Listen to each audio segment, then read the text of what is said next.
सैर कर दुनिया की गाफिल जिंदगानी फिर कहाँ। जिंदगी गर कुछ रही तो ये जवानी फिर कहाँ।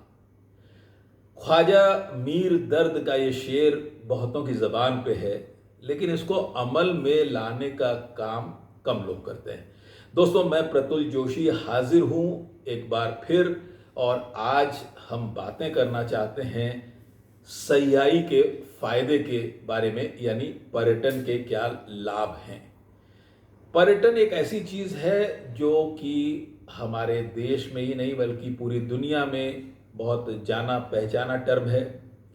लेकिन पिछले दिनों जो हमारे देश के ऊपर हमला किया पाकिस्तान के आतंकवादियों ने, उसने मुझे ये कहने के लिए मजबूर किया है कि आज मैं आपसे कुछ बातें करूं कि इस साल एक अजीब सा दौर हमारे मुल्क में पैदा हुआ। यद्यपि ये बात भी सही है कि वो दौर धीरे धीरे ख़त्म हो रहा है और लोग जा रहे हैं। मैं जिक्र करना चाहता हूँ कि पिछले दिनों एक हफ्ते के लिए मैं हिमाचल प्रदेश गया। जब मैं जा रहा था तो उससे पहले मुझे बहुत सारे लोगों ने कहा कि आप क्यों जा रहे हैं। कईयों से मैंने बहुत ही गुजारिश की, रिक्वेस्ट की, दरख्वास्त की कि भाई चलो, बहुत खूबसूरत जगह है। लखनऊ में हम लोग बहुत गर्मी में तड़प रहे हैं, तो थोड़ी ठंडी जगह पे चलते हैं। तो लोगों ने कहा नहीं, बहुत खतरा है। तो मैंने मन ही मन सोचा कि ये लोग बहुत गलत फहमी के शिकार हैं, और इस दृढ़ निश्चय के साथ जब मैंने अपनी पत्नी श्रीमती लक्ष्मी जोशी के साथ हिमाचल प्रदेश की यात्रा की। हिमाचल प्रदेश में मैं दो जगह गया, एक धर्मशाला जो कि कांगड़ा वैली में है, और दूसरा चंबा ज़िले में डलहौजी। और मैं आपको दोस्तों बताऊं कि कहीं भी ऐसा नहीं लगा कि किसी तरह का कोई तनाव है। हज़ारों की तादाद में लोग वहाँ आ रहे हैं।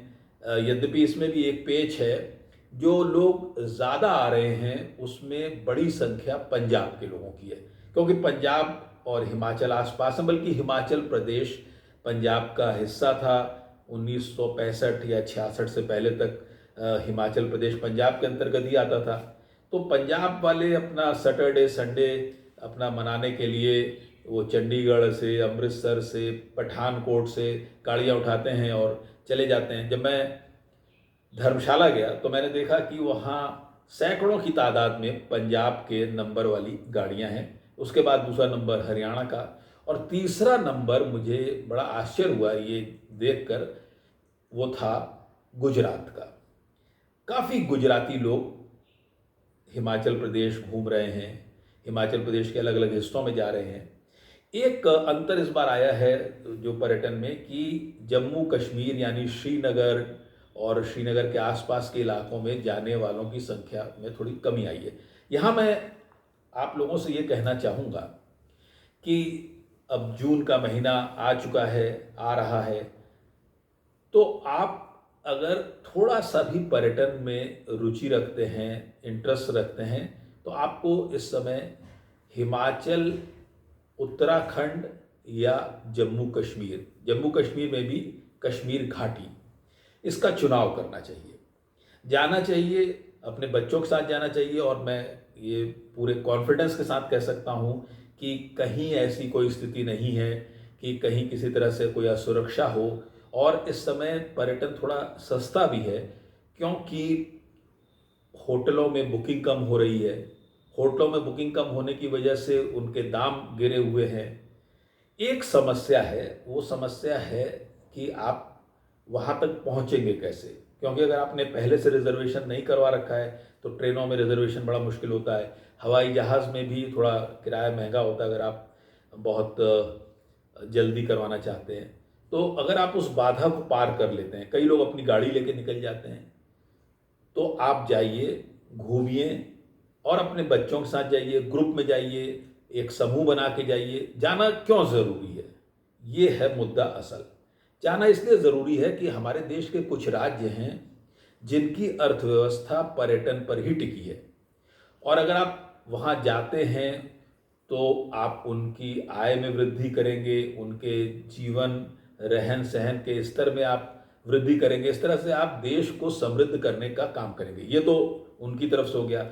आपकी तरफ से यह है कि जब आप वहाँ जाएंगे, अपने बच्चों के साथ जाएंगे, अपने मित्रों के साथ जाएंगे, तो इतनी सारी जानकारियाँ आपको हासिल होती है। जैसे मैं आपको बताऊं कि डलहौजी का मैंने केवल नाम सुना था, लेकिन जब मैं डलहौजी गया, जो कि पठानकोट से 80 किलोमीटर दूर है, तो मुझे ये देखकर बड़ा आश्चर्य हुआ कि भारत का एक कस्बा आज भी एक अंग्रेज वॉयसरॉय के नाम पे है, लॉर्ड डलहौजी के नाम पर है, और साथ में घने जंगल है वहाँ, 6400 फीट की ऊंचाई पर है, और जगह जगह वहाँ पर भालुओं के चित्र बने हुए थे।